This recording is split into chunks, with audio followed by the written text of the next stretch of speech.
What you're about to see is an exclusive clip originally released only for Wall Street Unplugged Premium members. We're lifting the curtain and giving you a glimpse inside. Now check us out.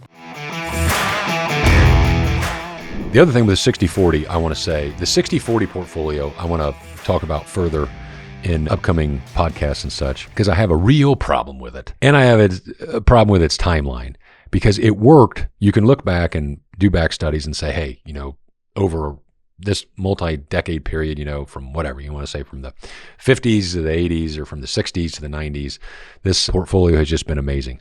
But you have to be able to change when your environment changes. And to make a very simplistic example is to say, if you never looked outside of stocks and bonds, you would have never gotten into crypto or anything else. And maybe crypto goes away next year. Doubt it, just being funny. But if you never are willing to be open or change when the environment around you changes, that's a recipe for disaster. And you have to look at the last 10 years, well, let's just say 2010 to 2020, when interest rates were slashed to zero.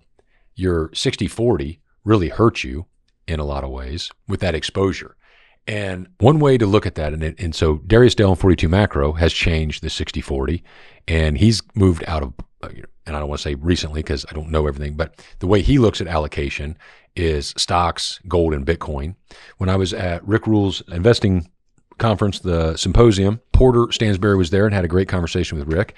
And he was talking about replacing that standard 40-60 of bonds with your PNC companies like W.R. Berkley and such. And basically just like, hey, if you want bond exposure, get bond exposure through these guys because the property and casualty. And I thought that was a great idea in general. And so I think Darius Dale is very smart on how he allocates. I thought Porter's inclusion of the property and casualty is very smart. And I want you guys to think about that. And I'm not saying go all in on equities and bonds are all bad. They're not suitable for anybody. Don't listen and hear what I'm not saying. You just need to think through this process. I'm not telling you to get out of bonds. I'm simply telling you to think about the allocation that you have because of the environment around us.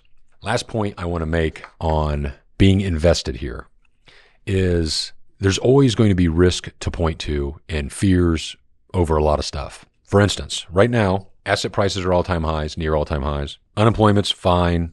Inflation's higher than they want, but it's not out of control. Economy's not booming, but it's not busting. And yet you think, well, what causes this train to continue?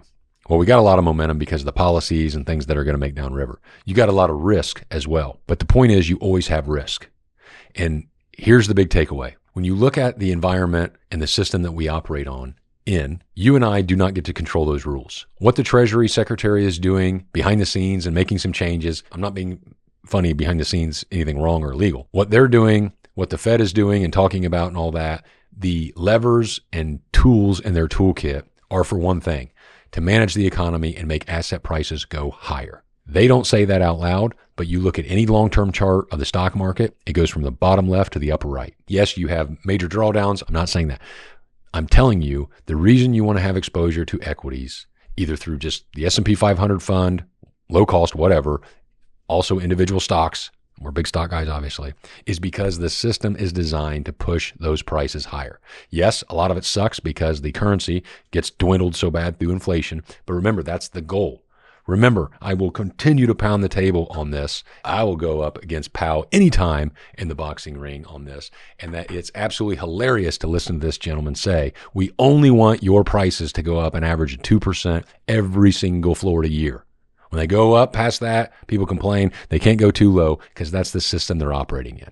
I think you'll really love Wall Street Unplugged Premium. The Wall Street Unplugged Premium is my members-only podcast where I dive even deeper into this week's events. Tell you specifically what moves you can make today. Specific investment ideas I'm recommending and tracking each week. Also, the news we're picking up from our network of insiders. And becoming a member is super simple and super cheap. So head on over to WSUoffer.com to check it all out. Sign up today and you won't miss a thing. That's WSUoffer.com.